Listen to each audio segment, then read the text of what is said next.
Les mystérieux hobbits. Alors c'est l'homme de Florès, hein. C'est pas quelque chose d'inventé, hein. C'est quelque chose qui existe en fait. Quand tu regardes l'homme de Florès, il y a des études et tout. C'est un homme qui dépasse pas 1 m, 1 m 10, hein, et qui a pas, en fait, on a parlé dans le précédent live de ce sujet-là, justement. On a présenté les pygmées aztèques du nom de Massimo et Bartola. Et justement, ils avaient parlé qu'ils avaient ce front particulier et qu'ils avaient presque pas de menton, quoi. Ils avaient une mâchoire inférieure un peu spéciale. Et donc, on retrouve cette caractéristique. Quand j'ai lu la caractéristique de l'homme de Florès, j'ai trouvé qu'ils avaient la même chose. Alors, on voit bien que c'est des mélanodermes et c'est en Asie. Parce qu'on regarde bien l'homme de Florès, c'est bien en Asie. Donc, on va avoir des cartes. L'homme de Florès. Hein, l'homme de Florès, voilà. Muséum national d'histoire naturelle. Alors, le crâne là, il est vraiment beaucoup plus petit qu'un crâne d'Homo sapiens normal. Regardez. La taille, la différence de taille. Ça, c'est un Homo sapiens normal. C'est un Néandertal, un Homo. Et regardez la taille de l'autre. Pour ces gens-là, nous ne serions pas des géants. On est des géants pour eux, c'est clair. Tu vois. Et disparition de l'homme de Florès intervenue plus tôt qu'estimé à ce jour. Bon, parce que en fait, on dirait qu'il aurait existé encore il y a 100 000 et 50 000 ans, mais on trouve des traces dans l'île de Florès vers Bornéo. Donc du coup, ça, ce qui est intéressant, c'est ce qu'on va lire là. Bon, tout à l'heure, j'ai déjà lu ceci, hein, on a lu cela, c'est donc les pygmées donc d'Europe, hein, mais qui dans les années du milieu, du 19e siècle, on a retrouvé ces spécimens de pygmées en Afrique. Ils vous disent que là, c'est les premiers qui ont habité le continent, mais qu'avant, hein, c'est dans le temps préhistorique. Hein, ces peuples-là, bon, les Philippine Islands, donc là on parle de l'Asie, dwarf races, donc des races naines. Là on parle pas de nains, des gens qui ont des problèmes génétiques ou quoi, là c'est une espèce en soi qui est petite. Donc j'ai la traduction, on va l'écouter et on va enchaîner parce qu'il y en a d'autres. Tout à l'heure j'étais un peu occupé. Donc là, on a la version française. Empreinte de race disparue en Cornouailles. Voilà, je vais mettre le volume comme il faut et vous allez entendre. Alors c'est parti. Empreinte de race disparue en Cornouailles. Les races naines des îles philippines et européennes ont été découvertes bien avant celles des îles Andaman, connues aussi comme les Minkopis. En Afrique, de nouvelles tribus de nains ont été constamment trouvées telles que les Soko par le docteur Krapf et les Obango par Monsieur Chaillu. Puis Schweinfurt, en 1879 découvre les étranges pygmées, les Akas, au cœur de l'Afrique centrale. Depuis lors, de nombreux écrivains tels que Sir H. M. Stanley et Sir Harris Johnston ont décrit les pygmées et les nains des forêts du Congo et du protectorat ougandais. Il est maintenant admis par de nombreux anthropologues qu'un certain nombre de races de nains ont formé les premiers habitants humains de l'Afrique centrale. Monsieur Hergé Haliburton a retracé ces races pygmées au Maroc et en Espagne. Il y a longtemps, Jacob Grimm a conclu à partir des traditions des gnomes, des trolls, d'elfes, courant en Allemagne. Ces races naines habitaient en Europe centrale à l'époque préhistorique, et le professeur Nilsson est arrivé à la même conclusion concernant la Scandinavie. Le docteur Nuch a trouvé les os de pygmées dans un site néolithique près de Schaffhausen qui était plus petit que les nains Andaman. Et les professeurs Sergi, Tilenius et Kuhlmann ont examiné les restes de ces races naines de la période néolithique en Allemagne. L'anthropologue Kuhlmann déclare avoir trouvé les os de pygmées dans la grotte des Fées, dans le département de Seine-et-Marne en France. En ce qui concerne la Suisse, le professeur Wyss suppose que les nains traditionnels des Alpes étaient des pygmées, qui furent les premiers à se réfugier dans les montagnes poussés par leurs voisins de taille plus grande. En Angleterre, nous avons des légendes similaires de fées, lutins et de petites personnes, qui ne sont pas tous expliquées de la même manière par les anthropologues. Le professeur Rebé Taylor soutient que ces histoires ont pris leurs origines dans un race primitive des pygmées. Donc, vous voyez bien déjà. Alors là, la référence, hein, comme nous, on tire pas des trucs du chapeau en disant devine. Bon, voilà, c'est Whitley Digat, 1902, empreinte de race disparue en Cornouailles. Donc nous avons volume 15, page entre 267 et 362. Là, la page qu'on a lue, c'était la 281. Voilà, tu vois, on peut pas être plus précis en termes de source.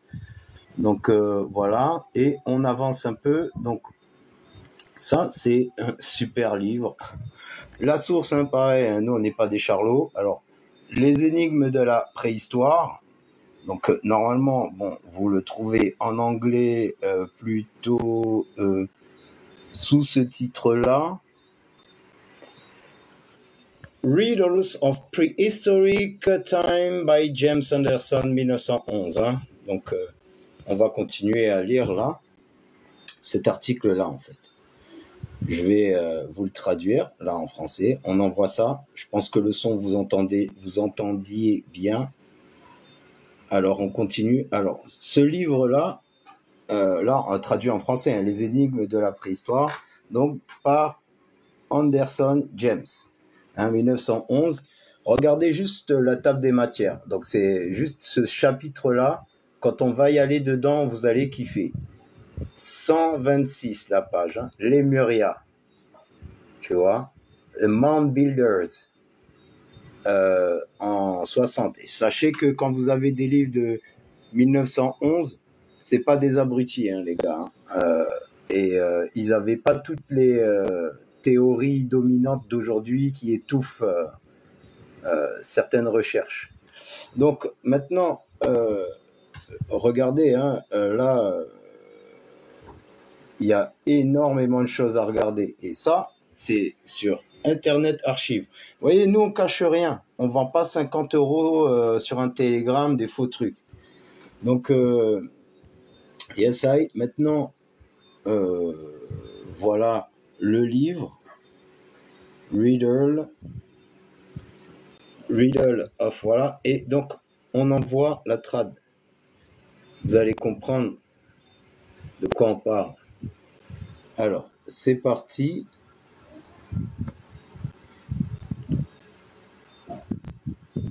J'envoie. Énigme des temps préhistoriques par James Anderson 1911. Les Ibériques dans les temps anciens habitaient la partie ouest ainsi que celle du sud de l'Europe, la partie nord de l'Afrique. En fait, toutes les parties atteintes depuis la mer Méditerranée. Les Basques en Espagne et en France, de petite taille telles que les Gallois, Écossais de teint sombre. Et les Celtes noirs à l'ouest du fleuve Shannon en Irlande sont du même type d'hommes qu'en Bretagne et l'Aquitaine en France. Les Guanches des îles Canaries et les Berbères en Afrique sont tous probablement le vestige de la race. Les Basques sont de taille moyenne, compactes, robustes et agiles, d'un teint de peau foncé. Donc là, on a vu qu'on nous reparle encore de ces peuples, hein, qui se retrouve chez les Basques, en pyrénéens, quoi, entre l'Espagne et la France, et ces peuples petits, quoi, de taille, dark, Welshman, donc ils sont foncés de peau, sont foncés que les Écossais et les Celtes noirs, hein, voilà, jusque chez North River en Irlande. Donc on a vu précédemment effectivement toutes ces légendes qu'ils ont des elfes, etc., de peuples de petite taille, comme je vous ai montré avec l'homme de Flores. On va voir moulage d'un crâne. Bon, ça c'est le moulage d'un crâne de l'homme de Flores. On a vu que la taille par rapport à un Homo sapiens c'est tout petit. Je vais vous remontrer ça après. Bon, ce qui est intéressant, c'est daté de 100 000 à 50 000 ans. Les restes fossiles d'Homo florensis ont été retrouvés sur l'île de Flores, donc en Indonésie, vers Bornéo. La publication voilà, de cette nouvelle espèce a été considérée comme l'une des découvertes majeures des 30 dernières années. Donc, portrait d'un Homo florensis. Surnommé le Hobbit. Pourquoi? Parce qu'ils ont des pieds presque aussi longs que les tibias. Hein? Alors, parmi les restes fossiles se trouve un squelette presque complet.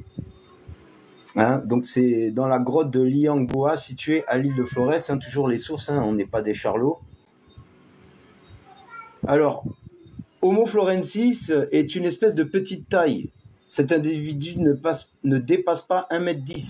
Et son poids est estimé entre 16 et 28 kg. Bipède aux jambes courtes, il possède néanmoins des pieds presque aussi longs que ses tibias. C'est pour ça qu'on parle de hobbit. Donc, je vous fais écouter un peu. Là, on ne parle pas d'un singe, ni d'un erectus.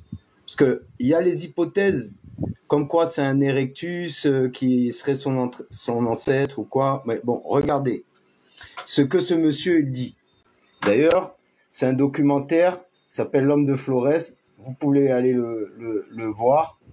Vous tapez juste le mystère de l'homme de Flores. Il y a beaucoup qui sort dessus. Donc, écoutez ça. Donc, de qui descend l'homme de Flores? Est-ce d'un habitant de Flores plus ancien, éventuellement? Est-ce des fabricants des outils à 850 000 ans, ou est-il le descendant d'hommes arrivés ultérieurement? On est dans le grand point d'interrogation. Impossible donc d'établir avec certitude un lien entre le petit homme et ces Homo erectus de Java. Donc vous voyez, c'est-à-dire que il n'y a pas de possibilité, en réalité, c'est une hypothèse de dire qu'il descend de l'Homo erectus. Ça, ils ne peuvent pas établir de lien, ils viennent de le dire. Donc on va aller dans un peu plus de précision pour vous montrer sa morphologie, vous montrer que c'est pas qu'un bipède qui marche avec les quatre pattes en avant comme un singe ou un chimpanzé. Vous allez voir, c'est un bipède total qui se tient totalement debout. Regardez. Le premier Homo floresiensis a été découvert en septembre 2003 dans une caverne de l'île de Flores, en Indonésie. Depuis, d'autres restes ont été découverts. Le crâne ne présente pas de menton. Ce n'est donc pas un Homo sapiens. La capacité crânienne est de 380 cm3, ce qui est plutôt faible, mais puisque les individus étaient de petite taille, peut-être pas tant que ça. Il n'y a pas de crête sagittale, le front est plutôt fuyant, il y a un bourrelet supraorbitaire, le prognatisme est plutôt faible, et l'émail des dents est très épais. La position du foramen magnum est plutôt avancée, la colonne vertébrale, la forme du bassin, la longueur des jambes et le fémur nous montrent que c'était un bon bipède, et ses pieds ont la particularité d'être très grands, on l'appelle le hobbit. Il garde cependant un pouce non opposable, adapté à la bipédie. L'espèce est de petite taille, à peu près 1 mètre, et il devait peser entre 16 et 28 kg. La raison de ses faibles dimensions est peut-être liée au caractère insulaire de son habitat. La petite taille s'explique par... Alors, il dépasse pas 1 mètre, mais il est totalement debout et ses pieds sont quasiment presque de la taille de son tibia, ce qui se rapproche de ce qu'on imagine d'un hobbit. Mais là, on est, si je vous montre une carte, alors on revient. Alors, les caractéristiques anatomiques du hobbit indiquent qu'il s'agit bien d'un représentant du genre Homo, ou plutôt d'une représentante du bassin. Le bassin a en effet permis de déterminer que l'individu en question était une femme. Alors, là, bon, ils ont refait un moulage parce qu'ils ont trouvé un squelette presque complet, mais là, c'est le moulage d'un crâne. Donc, Galerie de l'Homme, voilà, c'est la source. Mais de toute façon, ces articles-là, l'homme de Flores, c'est pas difficile à trouver de la documentation. Alors, il pense que c'est par rapport à son insularité que il y avait cette petite taille, parce qu'ils ont trouvé d'autres animaux comme un éléphant, une espèce d'éléphant, on va dire, beaucoup plus petite que tout ce qui a été trouvé, comme un mini-éléphant, on va dire. Donc, comme c'est une thèse hein, qu'ils ont, mais bon, ça voudrait dire que dans toutes les îles auraient pu se développer, des choses petites. Bon, ça c'est une thèse évolutionniste.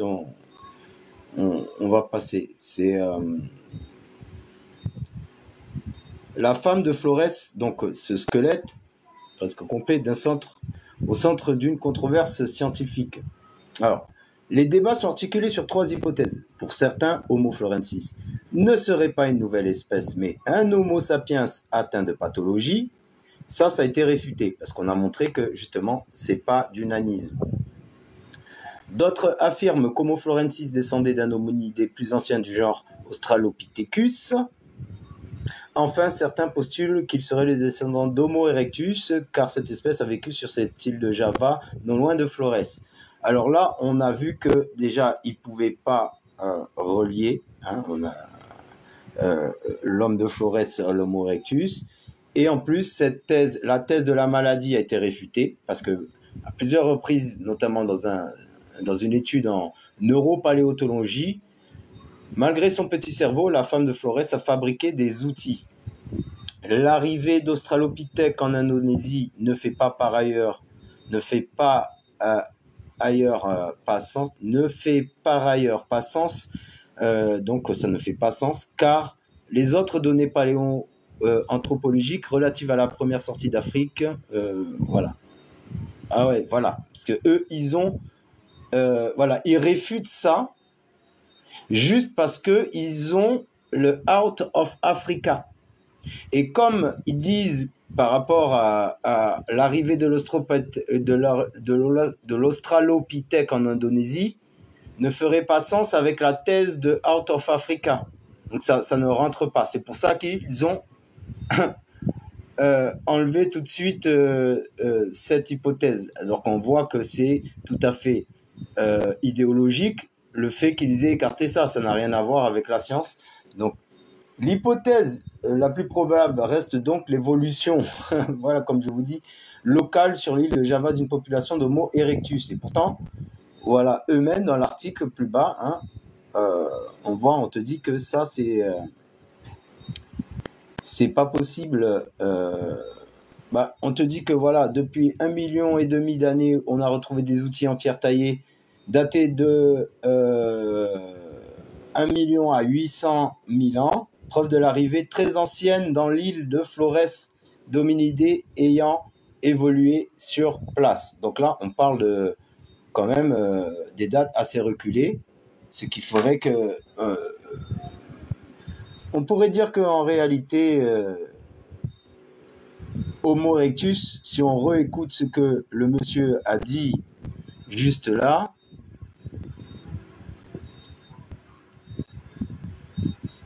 trouve des outils de 850 000 ans à Flores, on se dit, c'était vraisemblablement Homo erectus. Par contre, se dire que l'homme de Flores est le descendant des fabricants de ces outils, oui et non. Si les gens sont passés une fois, ils peuvent passer plusieurs. Donc, De qui descend l'homme de Flores? Est-ce d'un habitant de Flores plus ancien, éventuellement? Est-ce des fabricants des outils à 850 000 ans, ou est-il le descendant d'hommes arrivés ultérieurement? On est dans le grand point d'interrogation. Impossible donc d'établir avec certitude un lien entre le petit homme et ces Homo erectus de Java. Voilà, donc comme je vous le dis, c'est impossible en fait d'établir un lien. Et cette petite taille n'est pas non plus liée à une maladie, ça a été réfuté. Donc l'homme de Flores, Homo florensis et Homo sapiens. Regardez la taille, la différence, quoi. C'est vraiment ce qu'on appelle des lutins, quoi.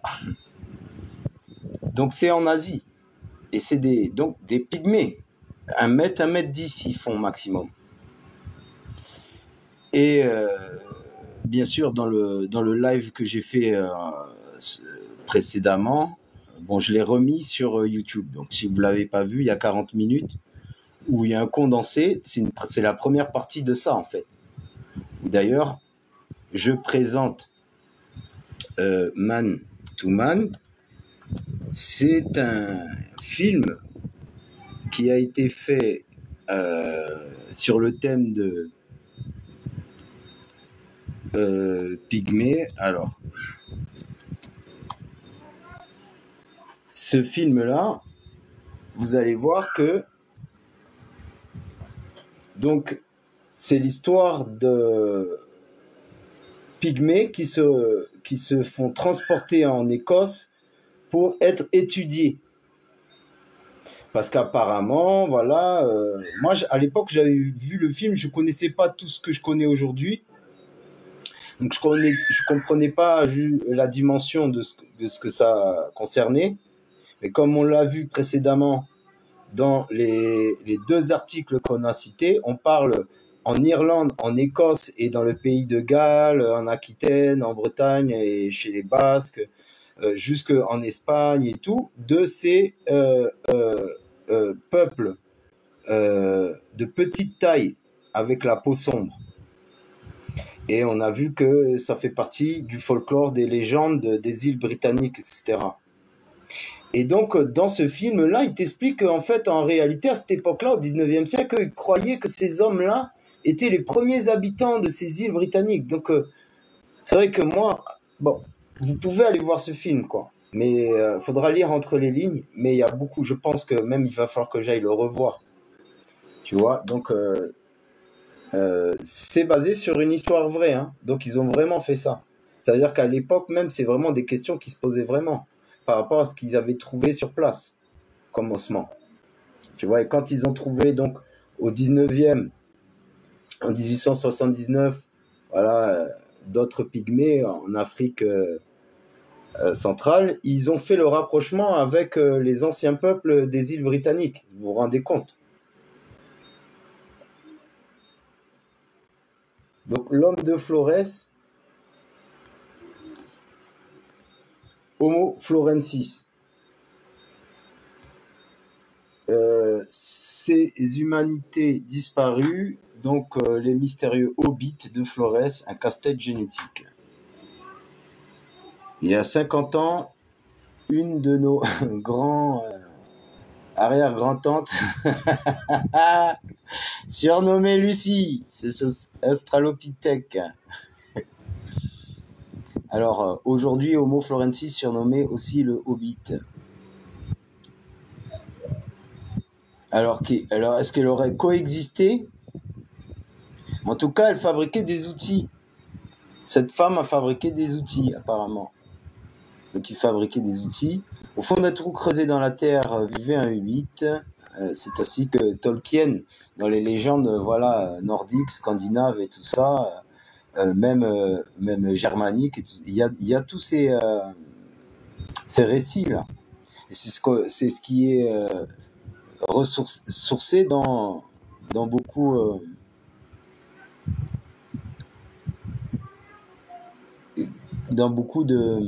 de livres, notamment les 2 volumes de David McRitchie avec Ancient and Modern Britain. Donc,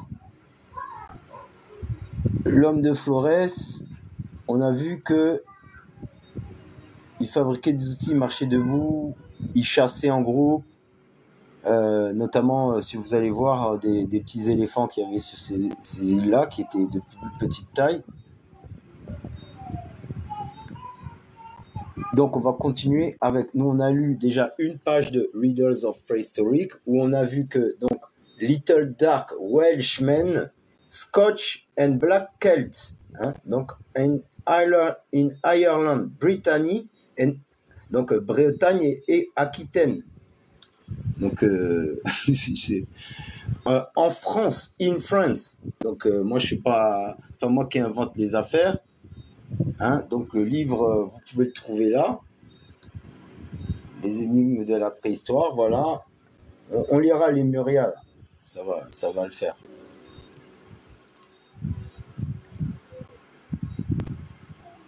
Donc voilà, il y a une deuxième page de ce livre que je vais lire. On a lu celle-là. Et d'ailleurs, pour continuer, hein, pour vous montrer sur la même lancée, hein, quand on parlait de l'Aquitaine et de la Bretagne, regarde, Negro Ancestry in the French. Donc, l'ancestralité nègre, hein, des Français. Donc, on te dit que les Maures ont envahi la France au 8e siècle, qui sont restés jusqu'au 12e, et qu'ils ont été absorbés par la population. Donc 5 siècles plus tard, en 1609, ce stock donc a été renforcé par l'entrée d'environ 1 million de plus qui sont venus sur l'invitation de Henri IV par rapport à leur expulsion finale d'Espagne. Ils se sont donc fixés en Auvergne, où ils ont été ensuite évidemment intégrés, hein, donc à la population générale. There is a strong Negroid strain. Donc il y a un fort flot, on va dire négroïde, parmi beaucoup d'Auvergnats, dit John Gunther. Alors, parmi ceux du stock maure qui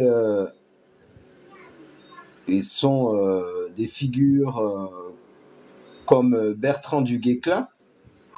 D'ailleurs, je vais vous montrer un peu Bertrand du Guesclin. En plus, il est toujours décrit comme ça, c'est pas quelque chose de caché. Pourtant, vous pouvez trouver exactement son tableau comme s'il était un blanc, hein. C'est qui est fou quand même. C'est lui. Ah non, c'est pas lui, Bertrand du Guesclin. C'est pas lui. Mais bon, lui, c'est un chevalier germain, hein, de Saxonie.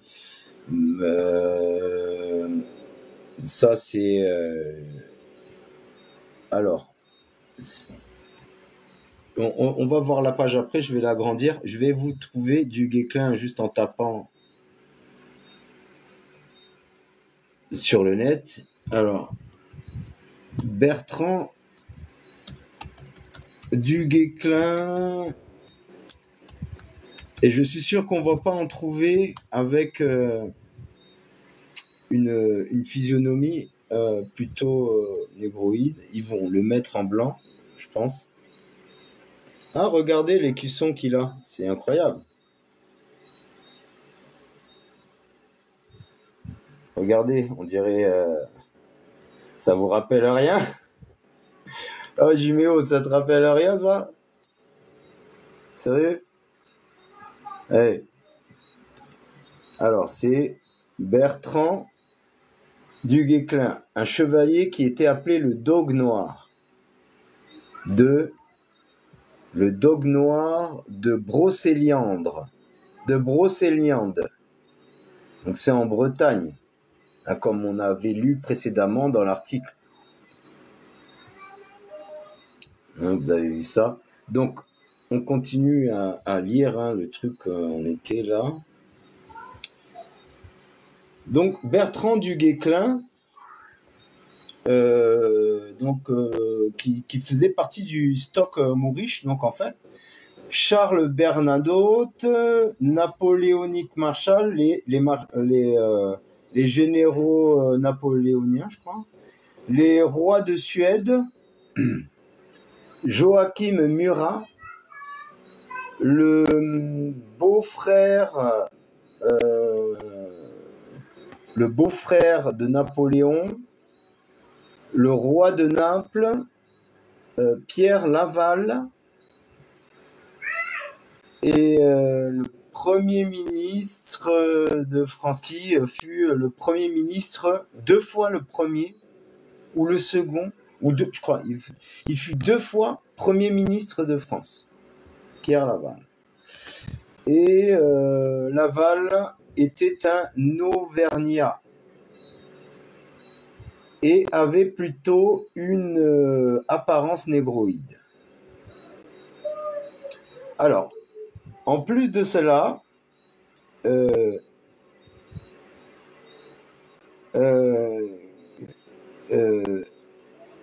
au Maure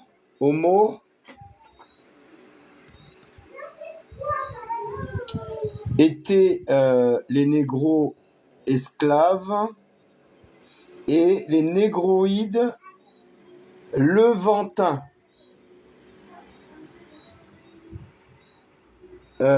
apportés par les chrétiens au XIIIe siècle et un peu plus tôt. Ethiopians, Moors, Turks and Greeks.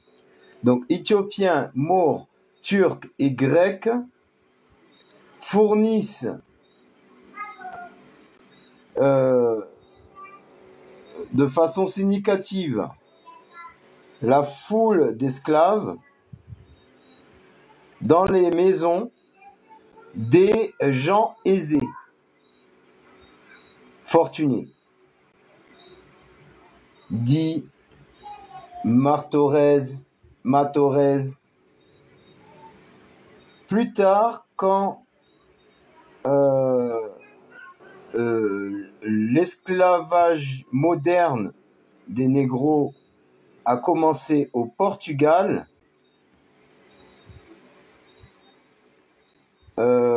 environ 1440, le nombre de esclaves négros as well as free,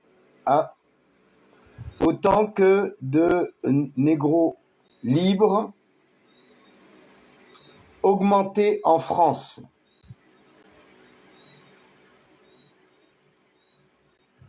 Alors, le principal port d'esclaves était Bordeaux, Nantes, dit Martorez. À partir de Henri IV, 1553-1610, l'arrivée de négros se multiplia en France.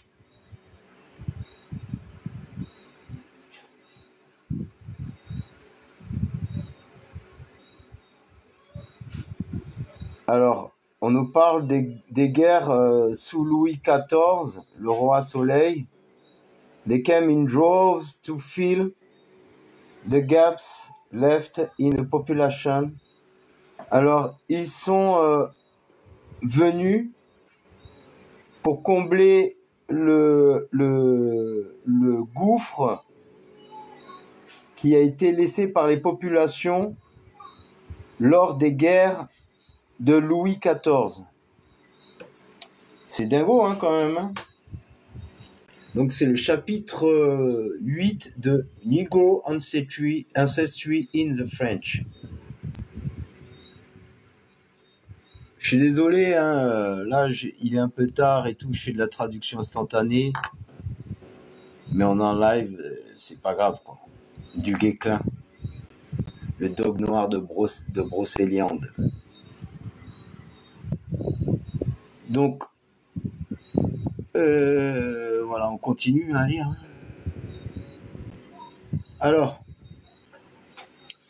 je sais que si vous connaissez la loi Cromwell dans les îles Britanniques et le pays de Galles, Oliver Cromwell, c'est un truc à connaître par rapport aux expulsions des Noirs d'Europe, des îles Britanniques, notamment vers les Amériques.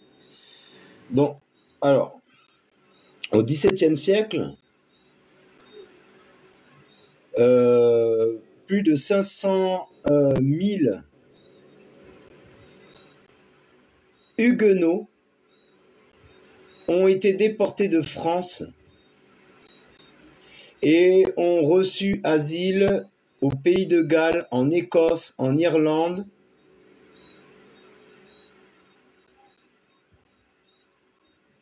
Et à l'électorat de la Palatine par le roi Charles II, le second. Les Français étaient originairement une nation noire, mais après les Blancs anglais ont pris le dessus sur le pays et ils ont déporté de force les Noirs, les hommes noirs français à partir. Ils les ont forcés à partir. History states that while they slept, ships were waiting. Alors, l'histoire établit que pendant qu'ils dormaient, des bateaux étaient en train d'attendre dans les ports, sur les quais, pour les prendre vers l'Écosse, l'Irlande, le pays de Galles et de Palatinate Electorate. Alors ça, je ne sais pas ce que c'est. Je vais juste regarder vite fait. Parce que là, en français, là, je ne vois pas. Alors, Palatinate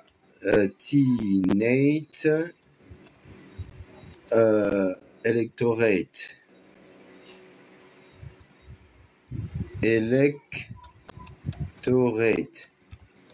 C'est ça, j'ai pas compris. Ah, c'est le Palatinat du Rhin. D'accord. Le Palatinat du Rhin. Ok, c'est vers le Rhin, c'est vers l'Allemagne, l'Alsace et tout ça en fait. Voilà. Il fallait regarder aussi. Là, j'avoue que la traduction. Ok. Donc, la suite est très intéressante. Pourquoi je mentionne ces peuples? Parce qu'ils ont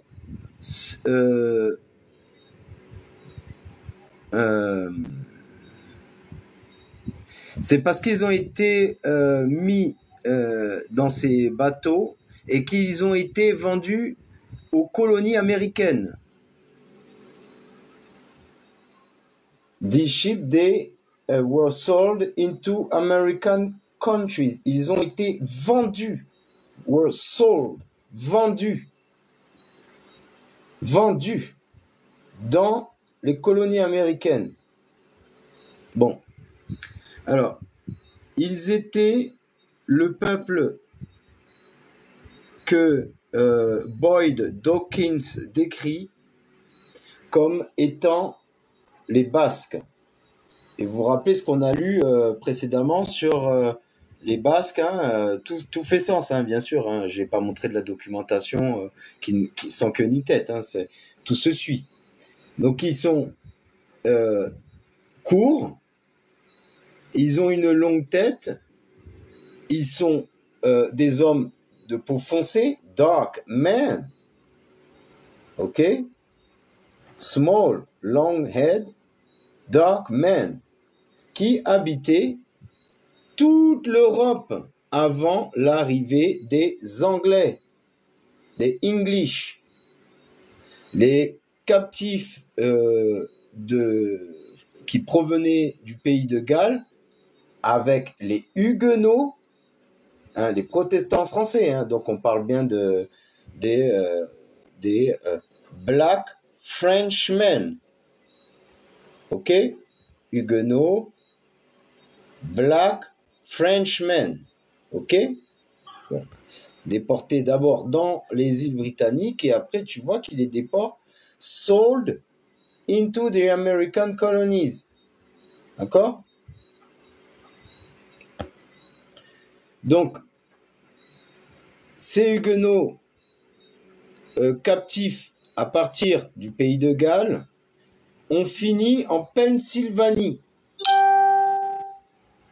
au Connecticut, dans l'Idaho, dans le Tennessee, l'Ohio, à Rhode Island et dans les slave plantations, les plantations d'esclaves de l'Amérique, des États du Sud. Ok. Les amis, là c'est marqué noir sur blanc. Et en vrai, le pire, c'est que nous, il y a déjà deux ans à peu près, nous étions arrivés à cette conclusion avec nos propres recherches, sans la connaissance de ces livres. C'est ça qui est fou. C'est-à-dire que ces personnes-là ont trouvé exactement la même chose avant nous.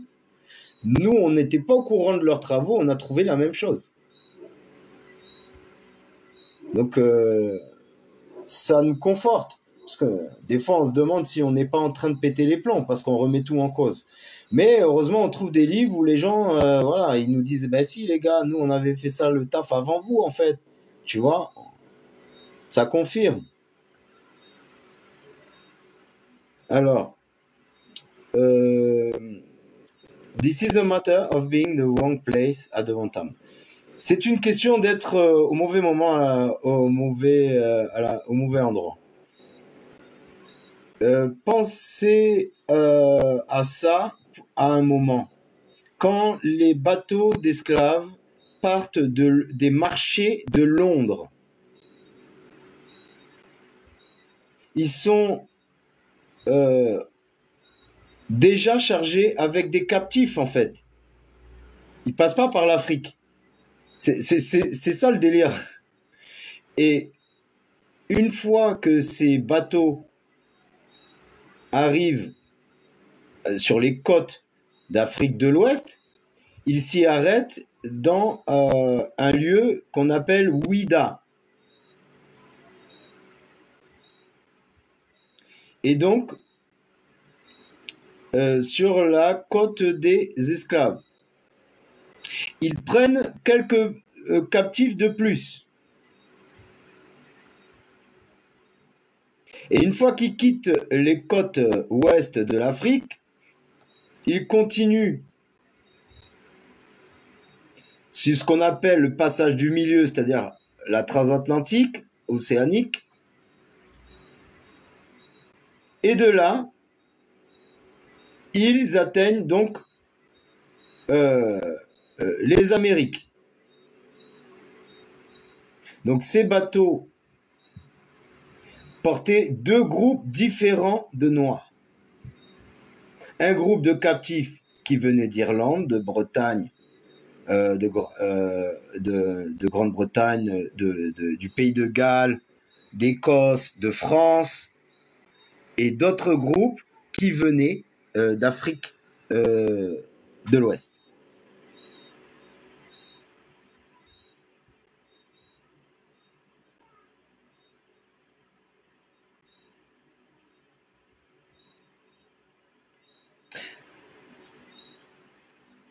Donc, ils ont été réimplantés en Amérique.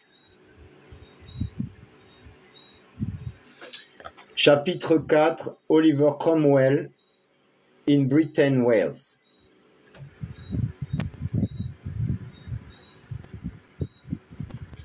Ok, on continue.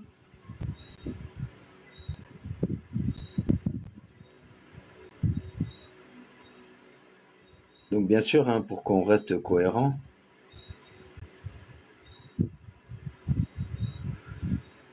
Toujours le même livre qu'on a vu tout à l'heure, hein, c'est celui-là.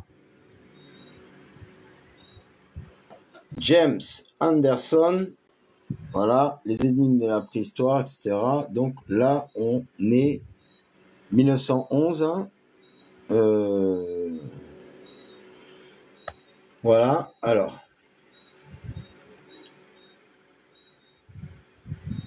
On parle voilà, d'un langage qui est ressemblant au finnique, donc c'est d'ailleurs les Finnois, la Finlande, mais on parle des Lépons.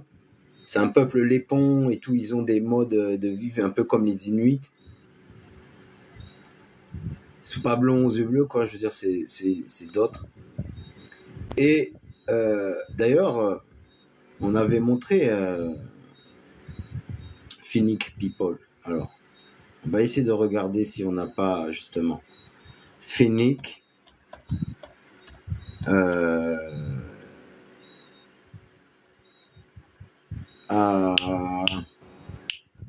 Illustration Encyclopedia. Alors, je vais voir s'il le sort parce que si je le trouve pas. Ah non, il faut que j'aille sur mon Pinterest. Donc, c'est pas grave. On va pas perdre de temps à chercher une image. On a déjà montré cette image-là, justement, de caucasien mélanoderme, de finnique, de finlandais mélanoderme, etc. Donc, comme on dit, as well as to some of the languages of the red men, qui donc ont des ressemblances donc avec le finlandais, avec les langues des hommes rouges du Pacifique, de la côte Pacifique. Et le gaélique en Irlande et en Bretagne. Brittany, c'est pas Britain. Là, c'est Bretagne. Et donc, de Cave Dwellers. Donc, bon, ça, ce qui est intéressant, c'est les premiers habitants de l'Europe du Sud, de l'Afrique du Nord, de l'Arabie, de France et des îles britanniques,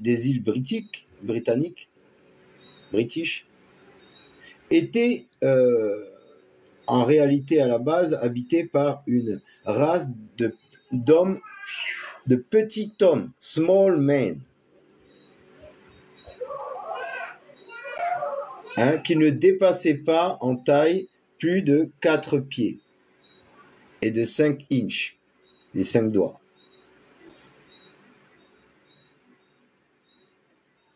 Ils étaient bien proportionnés, on va dire élancés, avec une with dark complexion, donc avec une peau foncée, une peau sombre. They were the cave dwellers. Donc je veux juste avoir une bonne traduction de cave dwellers pour pas dire n'importe quoi. Parce que je vois souvent ce mot en anglais, mais pour la traduction. Alors. Voilà, les habitants des cavernes. Voilà, ok, d'accord. Je pense qu'il y a peut-être une meilleure... parce que c'est pas des cavernes à la con, elles sont aménagées, elles sont taillées et tout. C'est pas... c'est un peu comme le Grand Canyon, quoi, et d'autres travaux qu'il y a en Anatolie et ailleurs. Alors, on continue. Voilà. Donc, Ils étaient les habitants des cavernes émanant de Lémuria. Bon, bah, c'est les premiers habitants donc du sud de l'Europe, du nord de l'Afrique, hein, de la Méditerranée, quoi, de l'Arabie et de France et des îles britanniques. Hein, comme on revenait, tu vois. Small men with dark complexion.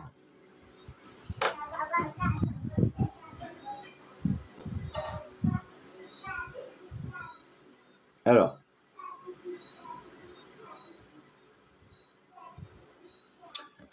et là on nous parle. They were an African people.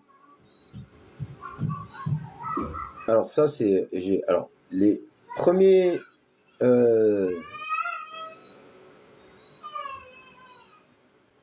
d'entre eux enterraient leurs morts dans les caves, et quand les caves n'étaient pas praticables, ils les plaçaient donc leurs morts le long de barrows or grave in a row. Bon, il est placé barrows. Je sais pas comment on dit barrows. Je vais regarder barrows. Bon, ce que ça veut dire barrows. Barrows, déjà j'ai oublié. Enfin, il y a plein de barrows. Tumulus. Ok, d'accord. Et a row, c'est couloir. Je crois ça, c'est des tunnels ou des couloirs. Bon. Ouais, des rangées. Bon, ok. Donc pour bien traduire, il faut quand même avoir le vocabulaire, c'est mieux. Alors, voilà, donc some such, donc quelques tumulus étaient de 400 pieds de long et 50 de large. Ok, et c'est dans ça qu'ils les plaçaient, donc s'ils n'avaient pas de cave. Dans des tumulus. Ok? Ça me rappelle les Mound Builders du Mississippi. Alors, ils disent là, alors c'est l'auteur qui dit, ils étaient un peuple africain et leur apparence était et il apparaît des preuves qu'ils étaient quelquefois dans la pratique du cannibalisme. It is said that the first people in Ireland were the Formation. Bon, alors je ne sais pas qui est ce peuple, mais ils disent que il est dit que les premiers peuples en Irlande étaient ce qu'on appelle les formations. Alors là, il va falloir que je fasse une recherche de voir à quoi ça correspond. Peut-être qu'on va avoir une réponse. En tout cas, ils disent ils étaient une race de peau sombre, stunned. Alors, comment on va le traduire, stunned? Je ne vais pas marquer n'importe quoi. Stunned, comment je vais le traduire? Stunned. Stunned. Est-ce que je marque stunned? Rabougris. D'accord, ça veut dire qu'ils n'étaient pas...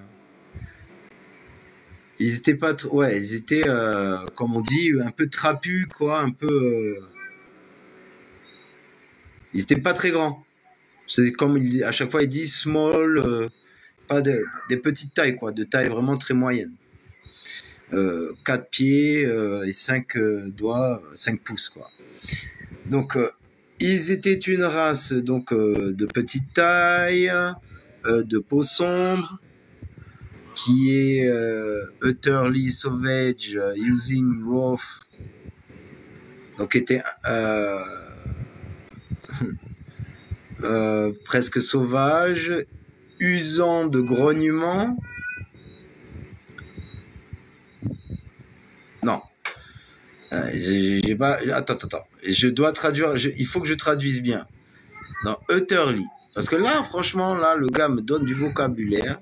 Utterly.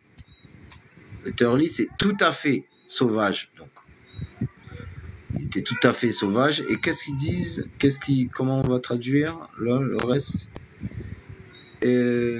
Donc, using rough. Donc, je pense que c'est des rugissements. Je vais marquer ça, using rough. Using rough. Utiliser du bruit. Bon, des grognements, je vais dire plus. Hein, c'est la bonne traduction. Parce que là... Et unworth stone implement. Donc ça, il faut que je regarde parce que là, je ne sais pas ce que ça veut dire ce mot. J'ai même du mal à le prononcer. Dénoué, alors, parce que je l'ai même bien écrit. Ouais, il manque un T. Voilà, alors il faut que je mette le T. Donc brut. Voilà, donc, ils étaient des brutes. Stone implement. Ah, attends. Parce que j'ai dit des bêtises. C'était des pierres brutes. Je n'ai pas tout traduit, excusez-moi. Pierres brutes. Implement. Hein, que je ne dis pas des bêtises quand même. Voilà. Outils en pierre brute. Voilà. Ils faisaient des outils en pierre brute. D'accord. Ils étaient tout à fait sauvages, etc. Bon. Je fais de la traduction là. En même temps, je vous montre la méthodologie pour quand vous faites des recherches, vous tombez sur des trucs, vous voyez qu'il y a des outils assez rapides comme ça pour avoir quasiment toutes les traductions avec un peu de... Bon, moi j'ai l'habitude, ça va vite. Mais donc là, on voit que so far as can be learned, bon, aussi loin qu'on peut être enseigné au savoir, they did not know to use the fire. Bon, ils disent qu'ils savaient pas utiliser le feu. Bon, alors on parle de temps préhistorique, mais bon. It is said they came from African sheep. Bon, ils disent qu'il est dit qu'ils seraient venus d'Afrique sur des bateaux. Bon. Ben là, ils sont arrivés en Irlande. Bon, ça c'est... Il faut lire toute la page, tout le livre. Parce que là, on a lu la page tout à l'heure. Là, on a la page 58. Et on lit des paragraphes comme ça. Il faudrait que je lise tout le livre. Mais c'est intéressant de voir que... Bon, ce qui nous intéresse, c'est de voir en France, premiers habitants, race de petit homme avec la peau sombre, voilà, de Lémuria. Voilà, donc des fois, il ne faut pas chercher midi à 14h, là, ça, c'est marqué comme ça. Hein, en Irlande, en Bretagne, etc.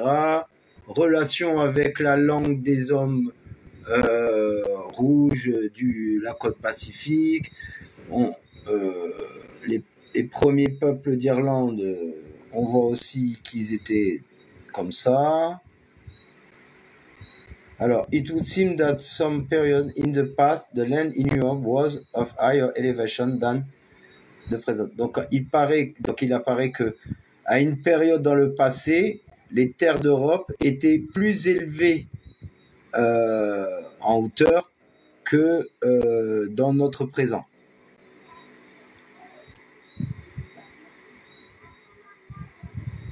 Donc, il y avait des canaux au nord, les parties du nord et de la mer Baltique.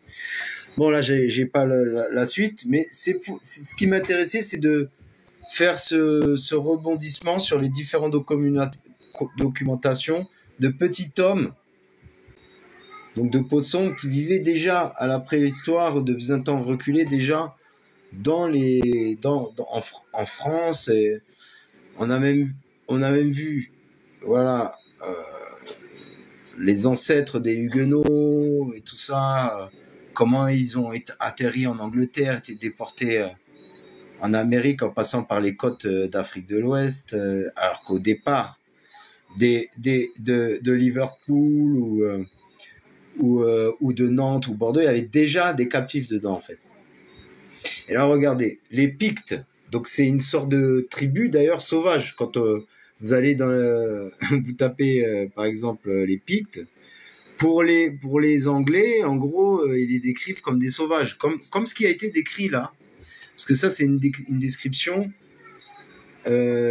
qui correspond à la vision qu'avaient justement les Anglais par rapport aux Écossais, aux tribus écossaises. C'est comme le film avec Braveheart. Là. On vous montre des kilts, des mecs en kilt là, maquillés avec de la peinture de guerre, qui crient ah. C'est-à-dire que les Anglais voyaient ces gens-là vraiment comme des sauvages, quoi. Mais dans les films, on vous les présente comme des blancs. Donc, alors, je voulais chercher quoi déjà? On cherchait les Pictes. Voilà. Donc, je vais vous montrer Picte illustration engraving. Engravings. Voilà, donc je sais pas si on va en voir des biens, mais normalement il y en a. Hein, c'est mais Google, Google France, Google. Si t'as pas les mots clés, plus tu cherches, tu trouves. Franchement. Là, on n'a pas le temps de passer les Pict people. Ah, voilà. Là, ok, déjà.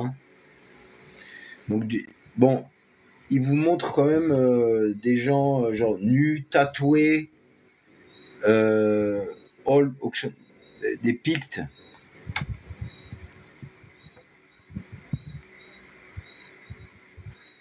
Voilà. Il vous montre les Pictes. Bon, pour les Anglais, ces gens-là, c'était des sauvages, quoi.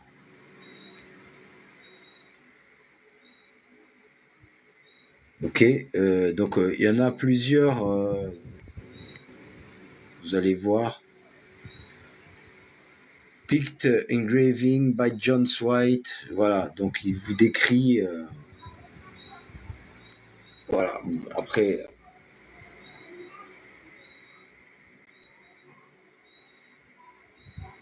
Ah, qu'est-ce qu'il me fait là? Il me demande de faire quoi? Ah, il veut que je mette un puzzle, ok. J'ai mis le puzzle, frérot. Vas-y, ok. Yes, donc les Pictes. Bon, là, on voit qu'il y a des tatouages. Faudrait étudier ça, mais ça, c'est la vision que les Britanniques, on va dire, avaient des sauvages, voilà, en Écosse, dans les Highlands, tout ça, les Irlandais. Tout ça, pour eux, c'était vraiment voilà, des sauvages. Donc c'est comme ça qu'ils sont décrits dans les livres. Mais hop, on en était là, non, c'est ça. Donc les Pictes étaient un groupe parlant le celte, un peuple parlant le celte qui vivait dans ce qui est dans l'actuelle partie est et nord de l'Écosse pendant la période de l'âge de fer tardif britannique et pendant aussi l'époque les périodes médiévales, les premières périodes médiévales. Donc, alors, let it once be understood that the Picts in history were blackamoor. Donc, il faut let it once to be understood. Donc, il faut bien comprendre une fois pour toutes que les Picts dans l'histoire étaient des blackamoor. Donc, blackamoor, étymologie, donc voilà, black man, negro, Ethiopian, referring distinguished from Sarrazin, qui est distingué des Sarrasins. Ok, qui est une autre lignée que les Sarrasins.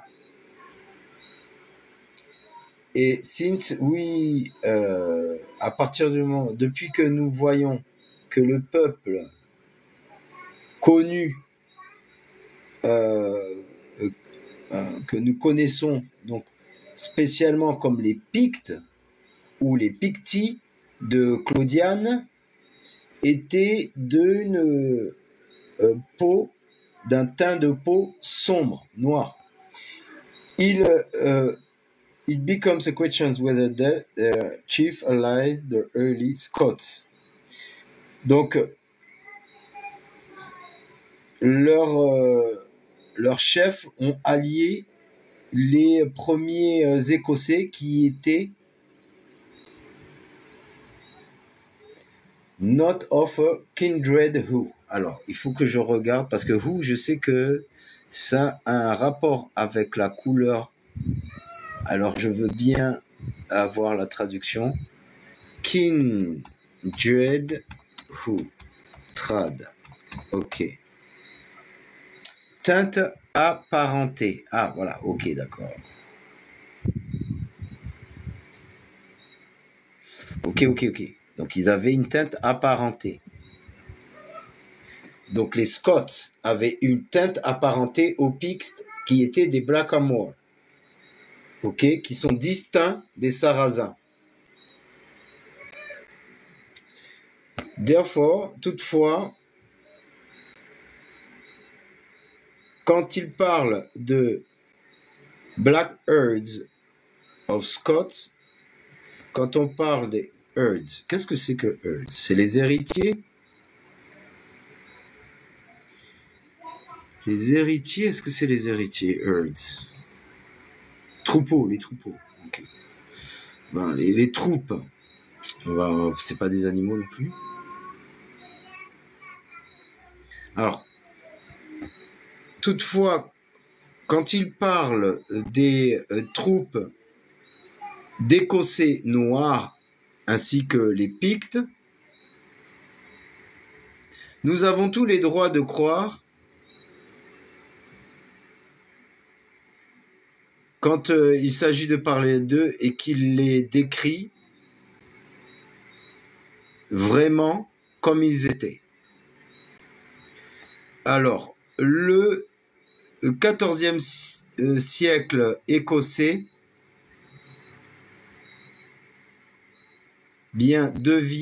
devenu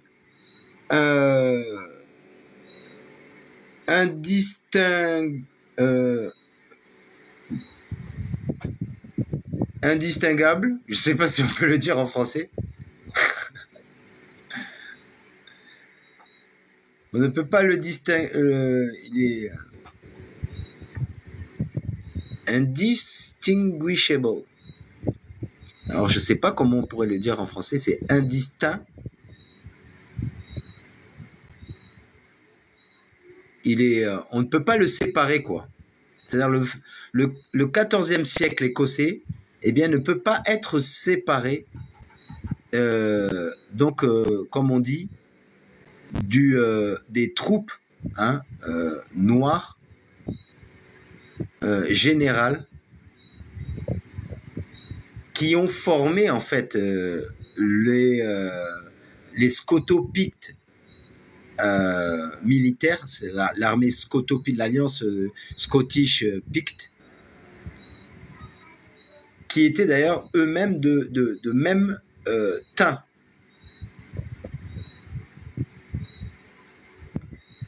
Donc que les Pictes de souche. That is to say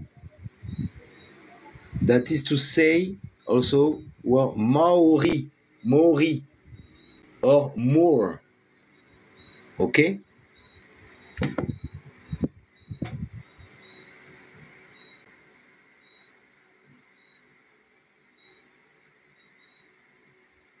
Donc, Jusque-là, en plus, les légendes et l'histoire des hautes terres d'Écosse sont à la fois témoins de l'existence d'un peuple purement noir.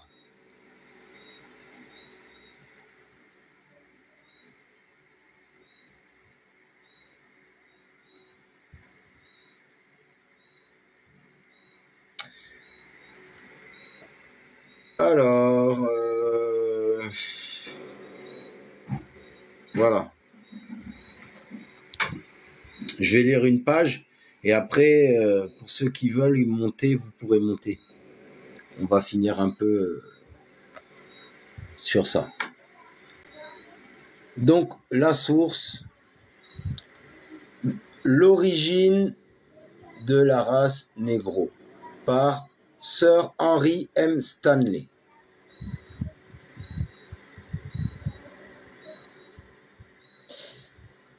Alors, il y a beaucoup de migrations de familles qui sont incalculables, de tribus et de sous-tribus qui viennent d'Asie vers l'Afrique. Des migrations de familles, de tribus, de sous-tribus incalculables de l'Asie vers l'Afrique.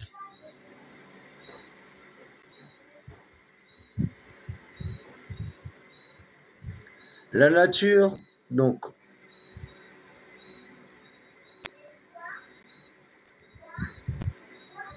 la nature, the natural overlapping of one of the other which won't necessarily occur. Donc, humanity was formed. Alors, make it impossible rather that the tangle of humanity that was formed in Egypt, that traits all of that continent in the area. Bon, ça, ce document-là, je vais revenir dessus, je veux bien le traduire, parce que je ne veux pas dire des bêtises, parce qu'il a l'air vraiment très intéressant. Vous voyez bien de quoi on parle. Et... mais il y a des sources là. Moi j'aime bien aller voir les trucs annexes. Aller voir, taper les noms, les ouvrages et tout ça. Là ça a l'air un peu fourni. Mais en tout cas, ce qui est souligné là, on va quand même le marteler. Donc, incalculable migration de familles, de tribus, de sous-tribus de l'Asie vers l'Afrique. L'origine de la race négro. Donc, on te dit que of the Negro type found in Africa. On donnait une origine, le type négroïde d'Afrique, trouvé en Afrique. Hein, donc, prendrait son origine de l'homme asiatique. Donc, en fait, ce type négroïde qu'on trouve en Afrique, il serait venu donc from Asia to Africa, d'origine asiatique. Et là, bon, je suis désolé, mais je suis pas en train de prendre une source qui vient de, je ne sais pas, de motherfucking Prince Hall ou de Boulet ou Meglaoui de je sais pas quoi, de l'équerre et du compas, tu vois. Là, c'est un livre, c'est Sir Henry Stanley, The Origin of the Negro Race, c'est tout. Il n'y a pas de Schreiner, Meglaoui ou je sais pas quoi, tu vois. Donc, cela prouve l'influence de l'Asie sur l'Afrique.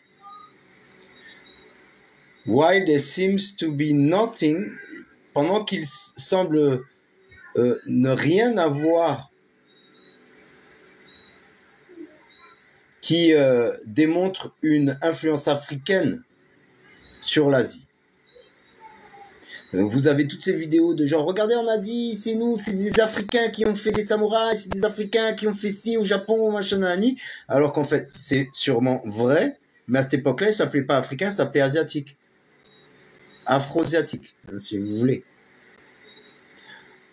Mais ça, c'est pas des Schreiner ou des Meglaoui du compas et de l'équerre, c'est des livres normaux, voilà, que tout le monde peut trouver. Ok. Donc,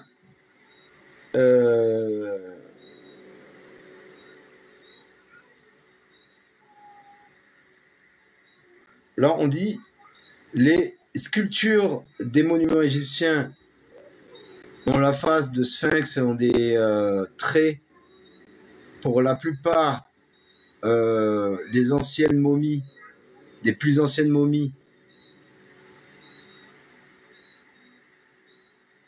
Et ceux qui sont en Égypte, en bois égyptien ou en statue de pierre, on voit le type afro-asiatique, clairement.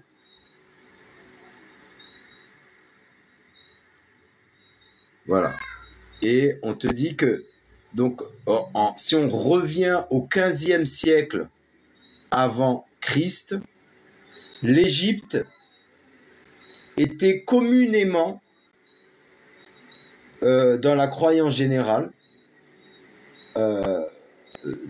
des gens, hein, voilà, de 15 siècles avant le Christ, l'Égypte était communément admis qu'elle appartenait à l'Asie. Donc là, si je vous montre, par exemple, ça, c'est une ancienne carte où on vous montre Germania, Gallia, Hispania. Voilà, vous avez Zenenga, Brasil, Pérou, Hispaniola et Florida, Nueva Hispania, China, India, India supérieure. Et regardez, en fait, c'est-à-dire que India supérieure, c'est-à-dire qu'à une époque, il était considéré que l'extrême orient, vous voyez, hein, Sipangu, les gens ils confondaient même, est-ce que c'était là ou là? Pour eux, c'était l'extrême orient. C'est-à-dire que quand tu pars de là, là ou là, c'est l'extrême orient pour eux. Tu vois, c'est les Indes. D'ailleurs, c'est ce qu'ils appelaient West Indies, les Indes occidentales. Pour eux, c'était les Indes. India supérieure, l'Amérique du Nord. Une autre carte, pareil, où il y a le nom du prêtre pasteur John, le prêtre Jean, le fameux prêtre Jean des légendes. Je cherchais. D'ailleurs, il est situé dans un lieu. Bon, quand on voit Eja, et on voit que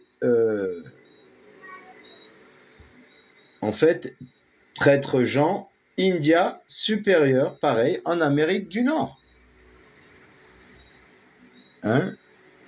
Sur cette carte aussi, India supérieur. Donc on comprend bien que les Indes orientales ou les Indes occidentales, c'est l'Asie pour eux. En fait, c'était comme c'était l'extrême orient, en fait. L'Amérique. Bon, j'ai parlé de plein de trucs. On peut rester à parler. S'il y a personne qui monte, moi je vais descendre.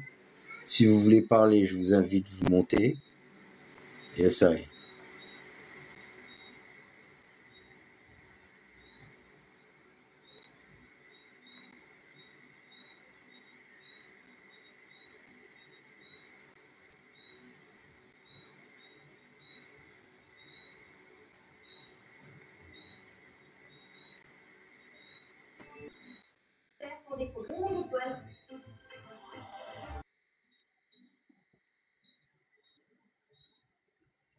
Alors, je sais pas si vous avez vu le thème,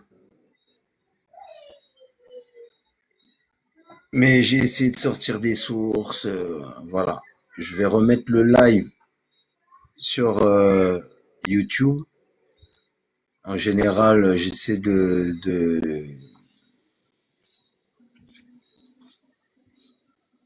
le mettre en public, mais bon, la plupart du temps, je les passe après dans le dans le mode onglet membre pour certaines. Donc, qu'est-ce que vous pensez de ce qu'on a passé? On a parlé de l'homme de Florès, l'homo florensis. Salut, salut. Ça va ou quoi? Yes, ça va. Salut, bonsoir tout le monde. Tout, tout ça, on en avait parlé déjà quand on disait, ouais, arrêtez de croire que tous les Renois, c'est les mêmes. Moi, juste, t'as vu, ce qui me fait sourire un peu, c'est que tu remarques bien, à chaque fois qu'on arrive dans le passé et c'est post-arrivée des autres races, genre les Blancs, tout ça. Donc, tout ce qui est avant, avant 10 000 ans, ils ont cette tendance à mélanger avec les primates.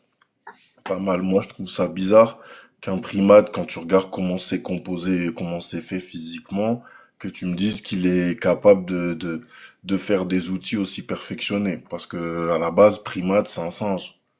Et quand tu vois les singes, oui, ils font des outils, mais on reste sur du rudimentaire à fond, quoi.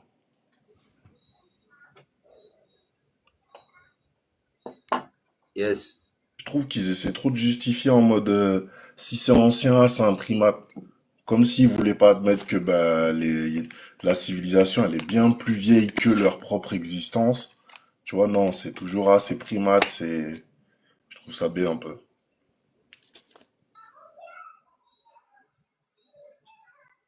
Yes, ça et papillon.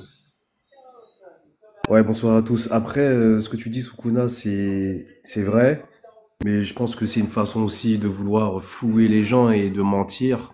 Et ça fonctionne, puisque quand tu regardes dans l'éducation nationale, c'est ce qu'on apprend. Et aujourd'hui, tout le monde croit à ce genre de bêtises.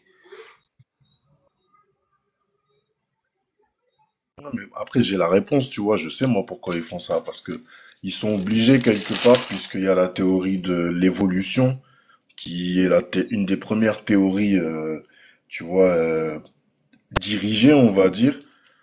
Et ça, c'était parce que tout à l'heure, Simaron t'a dit qu'en 1911, ils avaient pas des paradigmes, je vais appeler ça comme ça. Si ils en avaient, il y avait la théorie de l'évolution.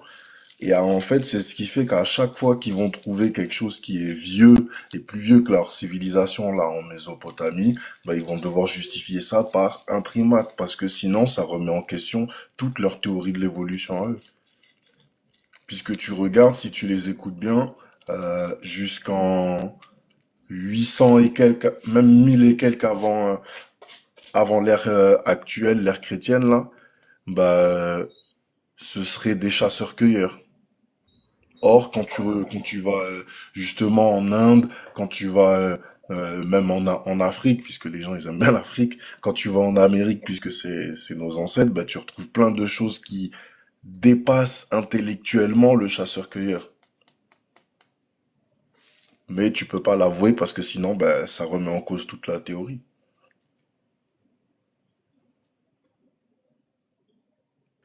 Après, franchement, moi, cette histoire de théorie de l'évolution, là, moi, j'avais fait une petite vidéo dessus, et ce que j'ai pu constater, c'est que moi, c'est ce que je disais à certains qui ont vu ma vidéo, en fait, c'est qui a mis cette théorie encore en avant? C'est Darwin, voilà, Darwin. Je sais que Darwin, c'est un FM, et il travaillait pour les forces obscures. Quand il a dit ça parce qu'il savait à qui il parlait. Et moi, je pense pas que la théorie de l'évolution, elle soit fausse. C'est juste qu'elle n'est pas dirigée aux bonnes personnes. Et vu qu'ils essaient de nous endormir avec leur théorie, ils essaient de camoufler la vérité. Ils nous ont laissé croire que ces théories concernaient toute l'humanité. Mais en fait, ils parlent d'eux-mêmes. T'as vu, je m'étais déjà fait cette conclusion, celle à laquelle tu viens d'arriver, mais je remarque quoi, c'est que si tu regardes bien leur théorie de l'évolution, même si ça parlait de eux, tu vois, bah, tous les squelettes qu'ils trouvent qui amènent à l'étape apparemment du squelette actuel et qui veulent faire passer pour celui de tout le monde, bah, il y a des trucs, en fait, la seule chose qui concorde, c'est que c'est des primates. Mais t'as pas, je sais pas, par exemple, tu retrouves pas un os ou des trucs qui, chez l'un, étaient plus grands, puis deviennent plus petits chez l'autre, mais c'est placé au même endroit. Je sais pas si tu vois ce que je veux dire. Genre, ils ont des compositions full différentes, des modes de vie différents, un organisme, enfin, le fonctionnement de leur organisme, il est différent. Je vois pas comment est-ce qu'ils font le lien. C'est-à-dire, c'est comme si tu dis, en gros, tu trouves un squelette de chimpanzé, un squelette d'orang-outan, un squelette de gorille, et tu dis, en fait, le gorille, c'est l'ancêtre du chimpanzé, de l'orang-outan, qui est l'ancêtre du chimpanzé, tu vois. Et tu te rends compte qu'à chaque fois, leur population, eh ben, co-vécu ensemble, et jamais très longtemps. Or, quand tu vas dans les textes qui vont te dire mythiques, mythologiques, tout ça, ben, tu te rends compte qu'on te parle souvent de création d'êtres humains et qu'il y a eu plusieurs expériences ratées et des êtres humains ratés. Tu vois, qui pouvaient pas évoluer parce que les bras trop longs, parce que ceci, parce que cela. Et bah, quand tu regardes au niveau des recherches scientifiques, bah, tu te rends compte que ouais, tu retrouves un peu plein de styles de squelettes que tu retrouves, qui apparemment les pseudo-historiens là, ils disent ouais non, il aurait pas vécu longtemps, lui non plus, lui non plus. Moi, je fais corrélation.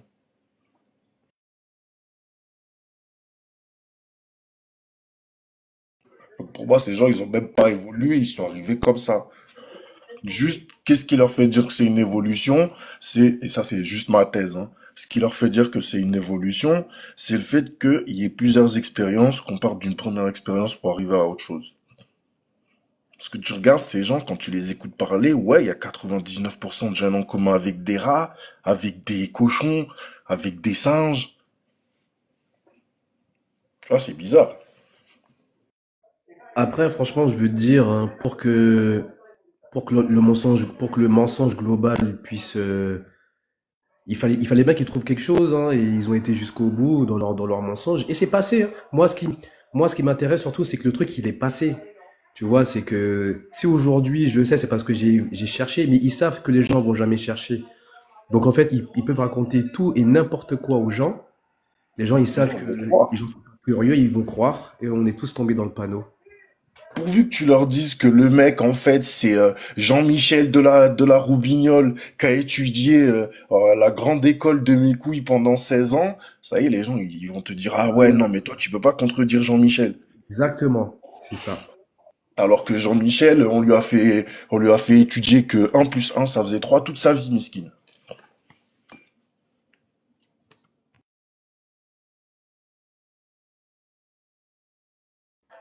C'est marrant, je vais te poser une question. J'ai vu que tu avais fait le live avec Yaoudaï. Et tu vas le mettre ou pas? Parce que ça, j'aimerais bien, parce que je voulais être là, mais j'ai pas pu être là. En fait, le live, moi, j'ai pas enregistré. Parce Ah, que, dommage. de toute façon, il m'a descendu au bout de 10 minutes. Il m'a Ah, montré trois d'accord. images. Il m'a montré 3 images, tu vois. Il a répondu à aucune question et il n'écoutait pas non plus les réponses, comme d'habitude. Donc, du coup, lui, il m'a descendu. Je l'ai pas insulté et tout. C'est lui qui s'est excité tout seul. Comme d'habitude, ouais. Et puis, dans les chats, j'ai posé plusieurs fois la question de me dire l'auteur et le titre du livre de la dernière pièce qu'il me montrait. J'ai fait Ouais. un post dessus, puisque moi j'ai trouvé la source qu'il a trouvée. Et la source qu'il a trouvée, il n'y a pas de référence, il n'y a pas de source dessus. Et donc, j'ai compris pourquoi il ne voulait pas donner la source et qu'il m'a descendu. Parce qu'il n'a pas la source lui-même. Il sait pas quel est l'auteur ni le titre du livre. Il a juste un post d'une image qui dit Congo en haut marqué et il y a toutes les langues du monde qui descendent après le Congo. En gros, il a une image comme ça et il veut pas donner la source. Parce qu'il l'a pas, en fait. Ouais, et donc au final, ça s'est arrêté comme ça. Dès qu'il a vu qu'il était coincé, il t'a descendu et ça s'est terminé. C'est-à-dire que nous, on lui donne les réponses des 3 petites images qu'il nous a trouvées, on va lui donner les réponses. Et en fait, c'est-à-dire les gens qui ont assisté au live, qui me suivent ou qui viennent voir ma page, eux, ils voient que ce que je poste, que vous avez pas vu le live, que je suis en train de répondre avec des sources innombrables par rapport à ce qu'il a parlé du paléo-hébreu, du soi-disant paléo-Congo, machin, tout ça, de la montagne. Ça me termine le palais. La plaque d'écriture paléo-phénicienne qu'il a trouvée, il m'a avoué en live que c'était trouvé dans les régions sud du Congo. Je lui dis, t'es sûr? Moi, j'ai cherché partout, j'ai trouvé aucun truc équivalent, rien, que dalle. Donc c'est lui, il trouve, pas moi. C'est quoi ça? Non, le gars a menti carrément. Il n'a pas voulu donner, et quand je lui ai la source de la deuxième image, qui est un panneau soi-disant de paléo Congo, mais en vrai c'est du paléo-phénicien, tu vois, je sais pas où il a pris ça, il n'a pas voulu donner la source. La première source, il n'a pas pu faire autrement, j'ai donné la source, moi, de la première image, le massif de Lovo. Et je lui ai expliqué que ça, là, je lui ai dit ça c'est une écriture. Je lui ai dit vas-y, lis. Il m'a dit, ah, tu sais, en Afrique, il y a des gens, ils peuvent lire ça. Je dis, oui, mais toi, lis-le. Il était incapable de dire rien. Comme c'est un homme qui bégaye. Lui-même, après ça, il m'a fait descendre. Même en bas, il nous laissait pas parler parce que bon, comme d'hab, t'as vu, moi, je t'ai suivi, j'étais en bas et je lui ai écrit un truc, juste un bail, hein. J'ai glissé vite, il m'a vite sorti. Alors que j'ai juste mis quoi, ça n'existe pas le palais au Congo. Ben, ça n'existe pas. Et donc, il m'a dit, vas-y, parle, dis-moi, explique. Qu'est-ce que tu connais sur le palais Congo? Alors, moi, je lui ai expliqué que il y avait des éléments en Amérique, notamment au Brésil, la plaire de Paraíba. Il m'a dit, ouais, mais pas au Brésil. Ouais. Non, en fait, le gars, je lui ai répondu. Comme il n'a pas voulu que je réponde, il m'a descendu, il m'a muté direct dans le live. Moi, je réponds avec des petits posts. Et comme ça a duré 10 minutes et qu'il y a 3 images, nous-mêmes, on est en train maintenant de trouver une par une chaque image, de donner les sources aux gens que lui fait payer 50 € dans un Telegram, nous on les donne gratuits, là en les postant, donc ça le rend fou. Puisque en vrai, nous, on fait son travail, on donne aux gens gratuitement ces sources que lui, il veut pas donner, il fait payer 50 € dans son Telegram. Et en plus, on montre des sources que lui, en fait, on montre que c'est un charlot. Parce qu'en vrai, il ne connaît pas les sources des éléments qu'il montre. Il n'est pas capable de dire l'auteur de... Il n'y fait rien comme moi, en fait. C'est-à-dire que moi, lorsque je vais vous montrer quelque chose, les gens, ils vont me demander la source gentiment, je leur montre. Les gens qui sont arrogants, qui viennent, qui vindicatifs, qui me demandent des justificatifs, j'ai presque envie de les envoyer chier, tu vois, même si j'ai les réponses. Tu comprends? Ouais. Et puis les gens, ils veulent. D'ailleurs, ça, c'est un truc, tu vois, je profite que je suis là un peu pour en parler. T'as vu, nous on donne des savoirs, j'en avais déjà parlé une fois. Nous on donne des savoirs et il y en a d'autres qui donnent des savoirs. T'as vu, des connaissances, c'est plus français. Et le truc qui me tue, c'est qu'en vrai, même nous, t'as vu, si marrant, on peut venir sortir des connaissances, parce qu'on a déjà fait des lives ensemble, sortir des réflexions. Encore que les réflexions, ça aide, mais les connaissances, la plupart des gens, ils savent même pas comment avoir une bonne réflexion. Ils ont même pas de réflexion, c'est-à-dire que si le truc, ça leur plaît, si ça leur fait du bien à entendre, ils vont suivre sans vraiment réfléchir. Ça, c'est un truc, c'est fatigant aussi, parce que ces gens-là, c'est les mêmes, ils vont monter et te demander chaque source de chaque chose. Ils vont jamais essayer d'aller chercher par eux-mêmes. Pour moi, eux, c'est les mêmes poisons que ceux qui viennent arrogants. Moi, je pense qu'il faudrait qu'on n'oublie pas d'éduquer les gens, parce que, ouais, la masse, c'est des enfants. Leur éduquer à penser comme il faut, vraiment remettre en question ce qu'ils lisent, ce qu'ils voient, ce qu'ils entendent. Essayer de mettre en corrélation des choses, parce que tellement de fois tu vas entendre des gens, ouais, on est éveillé si tu vas dans la religion, t'es con. Bah, t'es pas éveillé si tu dis ça. Parce que en allant dans les livres religieux et en parlant des ancêtres qu'ils adorent tout le temps parler là, bah, tu peux mettre des choses en corrélation et ça te permet même de comprendre plein de choses. Et Tu le vois, faut problème, c'est arrêter que d'avoir y cette a t'as dualité. plein de livres, frère, des trucs, des sites, des posts où ces gens te disent que, voilà, ben, que tous ces rois-là, c'était des rois Congo, en Europe et tout, en Amérique. En fait, tous ces Congos. C'est-à-dire qu'en fait, cette vision, même nous, euh, euh, on va dire dans le mouvement américain, qui soit anglophone ou francophone, on est pluridisciplinaire. On arrive à apporter des éléments qui n'est pas basé juste sur ah tiens, t'as la même couleur que un tel, donc c'est pareil, on met tout dans le même sac. Donc c'est pas parce que ces gens-là ils étaient comme ça qu'ils sont forcément du Congo. Hmm. Donc il y a beaucoup de posts qui sont carrément hallucinants. C'est surtout quand tu vois le nombre de partages, de likes, de commentaires où les gens sont à fond. Je me dis non mais là il faut quand même faire un post qui rétablit au moins, tu vois, Bah ouais, mais cette ces vérité. gens-là, le problème quand tu vas faire un post, t'as vu, c'est que ces gens-là, quand je te dis, franchement, moi, je te mens pas si marrant, je suis fatigué des gens. Ces gens-là, ça va être quoi? Tu vas venir, même si tu leur apportes les preuves, tellement ça va faire mal à tout ce ils ont eu du mal à reconstruire, parce que les gens qui sont là derrière, c'est des mecs, la plupart, hein, c'était des chrétiens. Il y en a un peu, c'était des musulmans, très peu, et les juifs, je sais même pas s'il y en a dans le lot. Mais t'as vu, ils ont déjà déconstruit un premier truc. Ils se sont construit un autre truc qui leur faisait du bien. Et là, ils se refont détruire le bail. Ça veut dire ces gens, tu vois, ils vont être plus agressifs carrément. Eux, là, ils vont pas être contents. Et c'est ça le problème, mon genre. Comme on leur apprend pas à réfléchir, nous, on aime bien, on a des connaissances, on a le sens du partage, on se dit, tiens, on va donner. Mais les gens, ils réfléchissent pas comme il faut. Des fois même, ils vont faire des corrélations. Tu vas regarder, tu vas dire, mais, t'es sûr, t'as compris ce que je t'ai dit? Non, mais c'est pas ce que tu dis, parce que même pour l'histoire de l'esclavage, là, il y a des gens, en plus, surtout chez les Antillais, il y en a, je sais pas pourquoi, on dirait, ils sont accrochés ce positionnement de victimisation. Pourtant, tu sors toutes les preuves, tout ce qu'il faut, ils veulent rien savoir. Et ça, c'est vrai ce que tu dis. Mais gros, en même temps, tu regardes la société dans laquelle on vit, c'est clairement à celui qui se victimisera le plus. Les gens, c'est ça, parce que ça rapporte. Ils ont vu avec les Juifs, ça rapporte. Les Juifs, ils sont venus, ils sont victimisés à mort, ils ont ramassé de l'argent.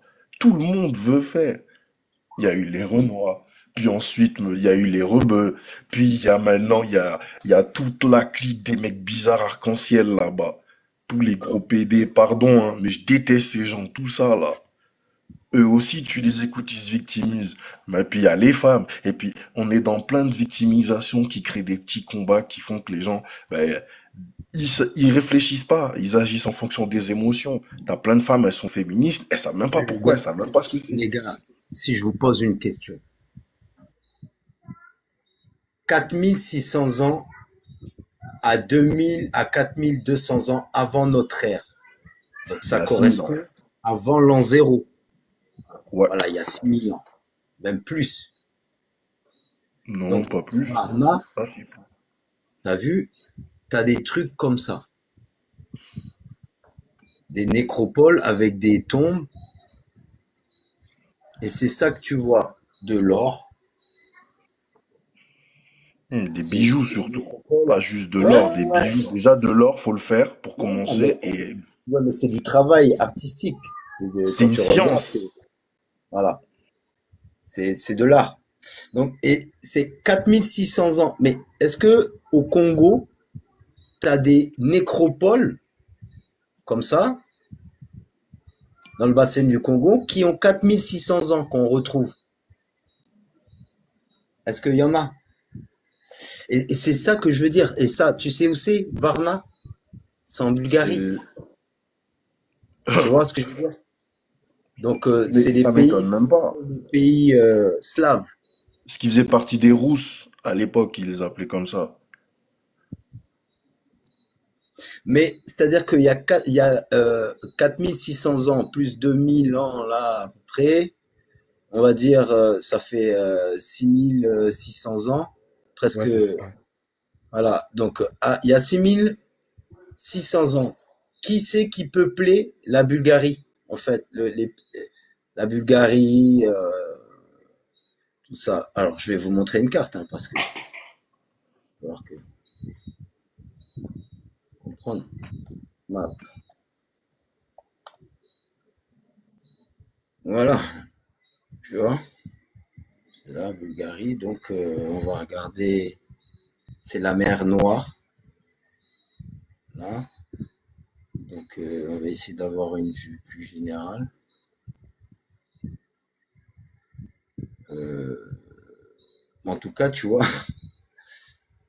ce qu'on retrouve là-bas avec les datations, c'est une nécropole. Donc, c'est une nécropole, c'est-à-dire qu'ils trouvent des tombes avec des rois qui sont recouverts d'or, tu vois.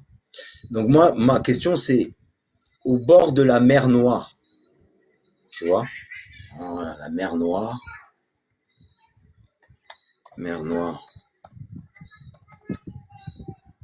voilà. C'est là, la mer Noire. Donc, la mer Noire, tu vois, je vois que là, il y a Bulgarie, Roumanie, Moldavie, Ukraine, tu vois. Turquie.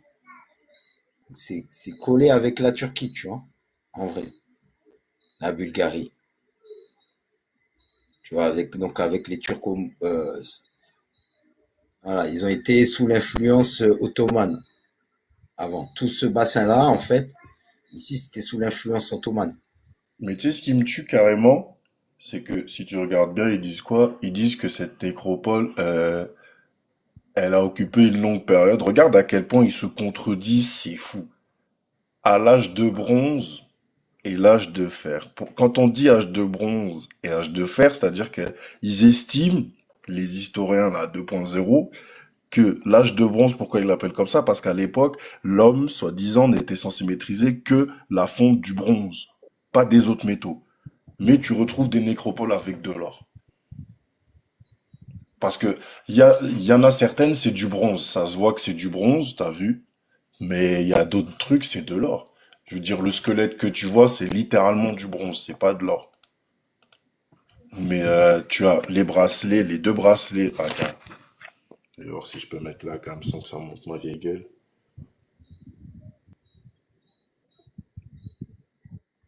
Je suis pas fou, hein. Voilà. Tu vois, ça là, c'est de l'or. Ça, c'est clairement de l'or. Par contre, ça, c'est du bronze. T'as vu ça? Ça, c'est de l'or peut-être. Et encore, je suis pas sûr. Pour moi, tu l'éclaires bien, mais ça, c'est tout ce qu'il y a pour moi là, c'est du bronze. Non, non, non, il y a de l'or, hein, frérot. C'est des trucs qui sont étudiés. La nécropole de Varna, c'est exposé, ça a été étudié et tout. Va regarder. Parce que le mec, il a le sceptre qu'il a dans la main, là. Il y a des pièces qui sont euh, euh, sûrement du bronze, hein, je ne veux pas dire, hein. Non, mais pour moi, il y a un mélange Au des deux. début, C'est-à-dire, c'était vraiment justement de l'or, quoi. tiens, regarde là, il y a quoi? Il y a eu des lingots. Mais ouais, mais bref, tu retrouves de l'or à une époque où l'homme n'est pas censé maîtriser l'or. Tu vois ce que je veux dire? Ça me fait rire, moi, quand même, les contradictions qui se font tout seuls, en fait. Et ça, il y a juste à faire deux, trois recherches, tu prends selon leurs propres sources, et tu te rends compte que bah, même leurs propres sources officielles, elles se contredisent. Non, par contre, elles, c'est des pièces d'or. Tu vois la différence de couleur? Regarde, ça, c'est de l'or. Tu vois ou pas?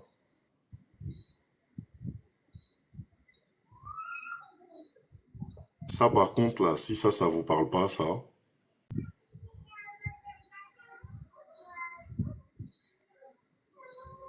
c'est en Amérique, tu retrouves ça. Même les colliers comme ça.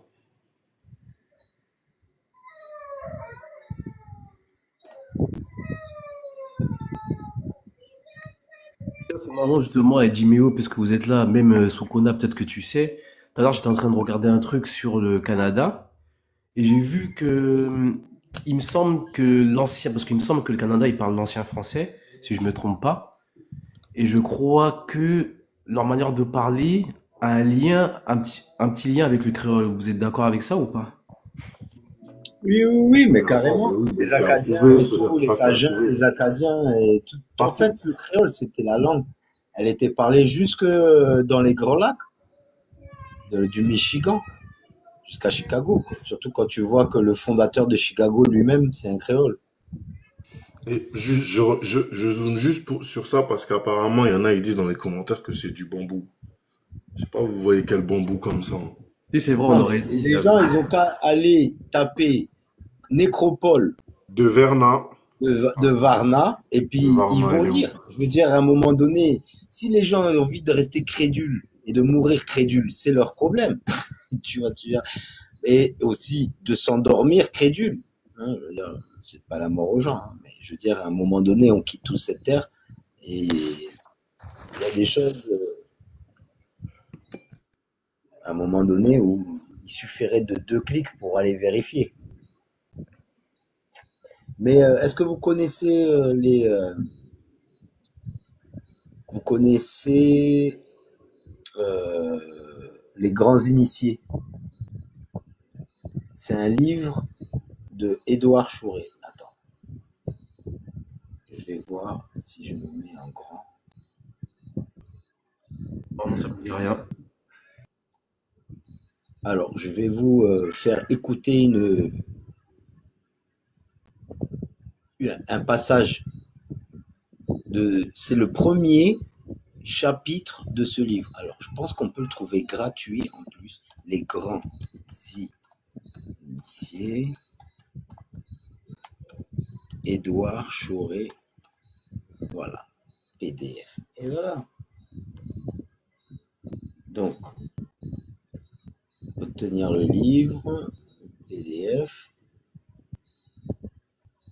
Esquisse Gallica. Archive Édouard Chouret. En fait, je crois qu'on peut l'avoir assez facilement, hein. Donc, c'est les initiations, et les gars, faut avoir un niveau, hein. Ça, c'est des livres, c'est pas des livres, des petits livres, hein. Ça te pète le crâne, hein, frère. Quand tu lis ça après, c'est pas des livres que tu peux lire tout d'un coup, hein. T'es obligé de fermer le livre, de t'asseoir là, de digérer un peu ce que tu viens de lire. Donc, c'est les initiations de Rama, Krishna, Hermès, Moïse, Orphée, Pythagore, Platon, Jésus, tout ça. Mais ces livres-là, surtout ce chapitre, c'est plusieurs livres en un, hein, presque. Hein. Vous pouvez lire ça séparément, vous n'êtes pas obligé de lire le début. Mais le premier chapitre, c'est celui-là. Et dedans, ce qui est intéressant, c'est que ça, c'est une réédition. Hein, parce que la première édition, c'est le 19e. Ça parle de quoi un peu, Aïe, aïe, aïe, mes amis. Ben, ça parle de quoi? Ben, écoute ça.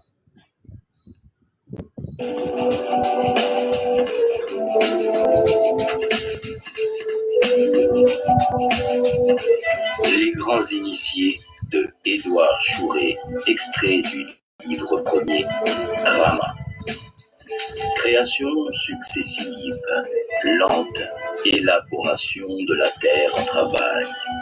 Les continents ont émergé des mers à des intervalles de temps considérables que les anciens prêtres de l'Inde appelaient cycle interdiluviens. Le continent austral, englouti par le dernier grand déluge, fut le berceau de la race rouge primitive, dont les Indiens d'Amérique ne sont que les débris issus de troglodytes qui gagnèrent le sommet des montagnes et des volcans quand s'effondra leur continent. Dans les cycles précédents, la rouge et la noire ont régné successivement par de puissantes civilisations qui ont laissé des traces dans les constructions cyclopéennes comme dans l'architecture du Mexique.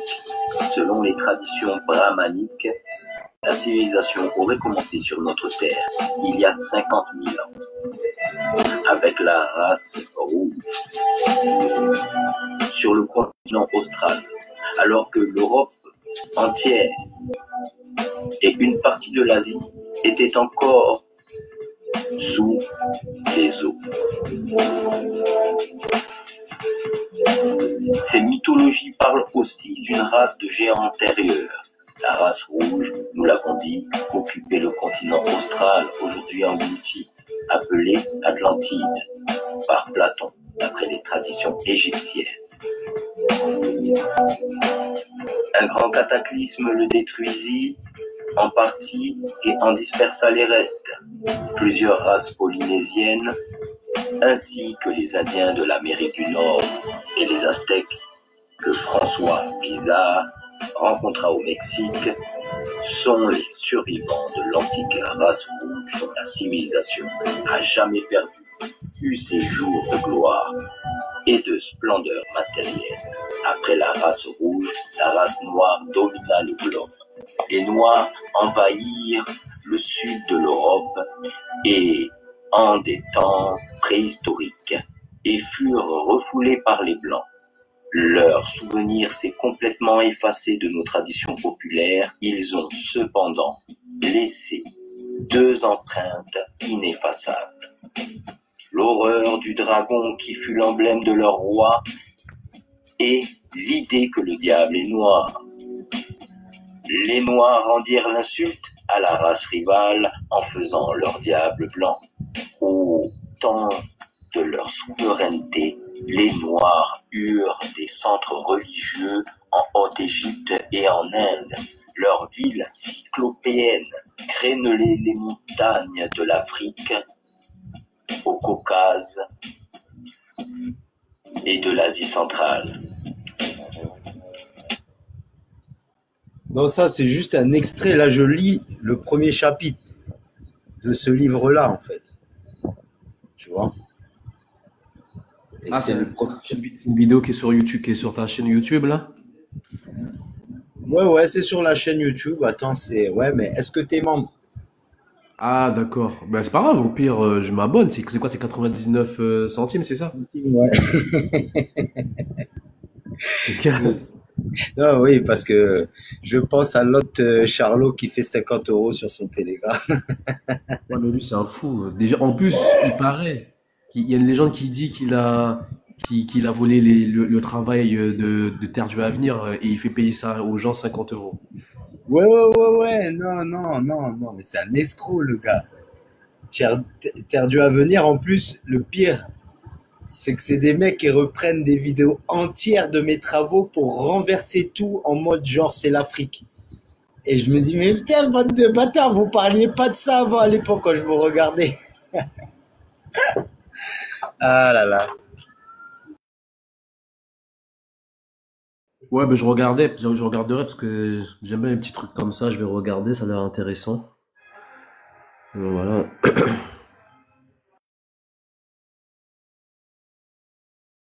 Les gars, je crois qu'on a fait un bon live. Ouais. Vous voudrez rajouter quelque chose, papillon? Non. Justement, j'allais partir parce que je sais que t'es aux Antilles, sauf que moi je suis en France. Là, il va être 2 heures du matin. Donc merci à tous, merci à toi. Je vais vous laisser et puis à une prochaine. Alors le livre, alors, on m'a redemandé c'est quoi le livre? Un carré manger. 10 pois rouges, un vrai piment. Voilà, bon, c'est piment là dans l'huile là, mais il a. Suivre. Ok. Donc, c'est les grands initiés, Édouard Chouret. Mais t'as vu ce que j'ai marqué dans Google? Ils l'ont reconnu direct, hein. Voilà. Tu vois, les grands initiés. Voilà, Internet Archive. Voilà. C'est là. Tu vois? Donc, je vais essayer. Tu vois? C'est lisible, en fait. Je crois même que tu peux faire play. Je suis pas sûr, mais il y en a certains. En tout cas, voilà, tu vois. Le livre, il est là. Il est là. Tu vois? N'est-ce pas? Alors, vous étonnez pas que le livre est écrit par un suprémaciste blanc du 19e siècle. Donc si, si le ton du livre vous dérange quelque peu, puisque le gars, il met, on va dire, sa race au-dessus de toutes les autres, mais malgré tout, il dit dans le premier chapitre que la première race rouge, hein, qui a régné, tout ça, Nani, il dit clairement ensuite le deuxième cycle c'était la race noire. Donc, et ils ont bâti des cités cyclopéennes dans le Caucase. Donc cette deuxième lignée noire. Yes, I. Big up à tous. À la prochaine.